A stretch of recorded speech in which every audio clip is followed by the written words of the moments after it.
So much to get to today. We weathered the event without any major impacts around the area. Again, all those rescues aside, a lot of people did take the precautions, and I think that really did limit some of the damage around the area. This is Santa Margarita Creek. Look at it just roaring today. North County got hammered. If you watched my forecast yesterday, we talked about in the forecast how we really thought that SLO County was going to take the brunt of this thing from that main part of the system late last night into early this morning. Be on KSBY hashtag. Thank you, everybody, for sending in stuff like this. This is a Paso Robles rain gauge, 4 inches of rain. So the official out at the airport, 3.19, but in town, it might have been more like 4 inches of rain.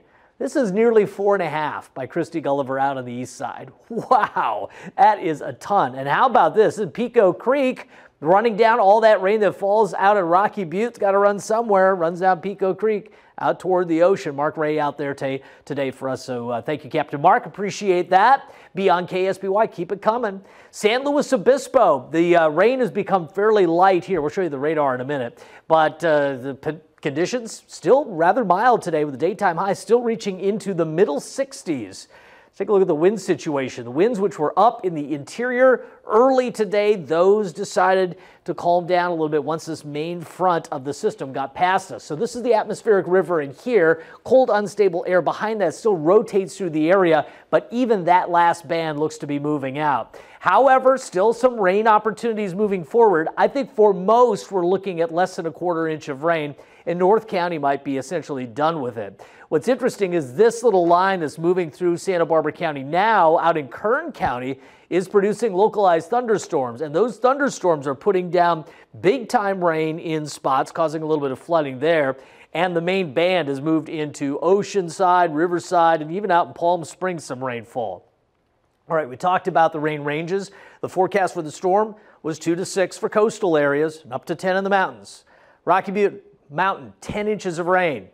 Cambria, coastal location, in the 2 to 6. In fact, almost everybody fit inside the forecast. The nice thing was that we didn't see the rain rates really exceed 3/4 or an inch per hour. Then I think we could have really seen a lot more trouble than we did. So I think we weathered these kind of numbers pretty well. 2.14 inches in Santa Maria. Because a lot of this was coming at us out of the southwest, a bit of a rain shadow in Santa Maria for this storm. And the south coast, Goleta, Santa Barbara, Carpinteria, about 3.5 inches of rain. But up in the hills, as we heard in that press conference, it was 4 to 6 inches of rain. And so close in terms of the pace of the rain. And we saw from all those reports from the south coast that we didn't see a lot of debris flow. Pretty fortunate, I think, because that's a lot of rain. Okay, out of Nacimiento on their Facebook page, they're reporting a 6-foot rise out at the lake. Look at how much water is running now. This is cubic feet per second in Nacimiento River into the lake. It went from essentially very little flow to about 8,000 cubic feet per second. Wow, just roaring. Why do we see so much rain last night? We had the atmospheric river in here. We had the jet stream in here, and then some maximum winds also. So at the surface and upper level, it was all coming together and all focusing the activity right here as indicated in forecasts. I think the forecast did really well. Okay, moving forward here, what do we see? All of this clearing out between now and midnight. Friday, we're going to see a day just partly cloudy skies. It is going to get kind of cool around here. We start to get into some daytime highs in the lower 60s. There's a slight chance of rain on Saturday as we have one more piece of upper level energy, colder air aloft. But I think really it's the San Luis Obispo County thing, less so Santa Barbara County. Could even see a few sprinkles on Sunday as well. But it's not going to be a big rainstorm. It's not going to cause any problems. So temperatures tomorrow, upper 50s and low 60s for daytime highs. Overnight lows tonight in the 40s.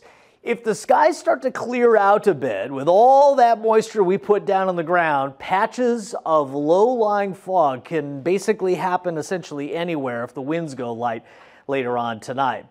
Okay, your extended forecast here, steady in the 60s into early next week. And then by the time we get into Tuesday, Wednesday, Thursday, I would say Wednesday and Thursday, we could even see temperatures in the mid-70s, perhaps even bordering on 80 degrees by the time we close next week. The forecast moving forward does look like a dry one after the weekend. Karina, back to you.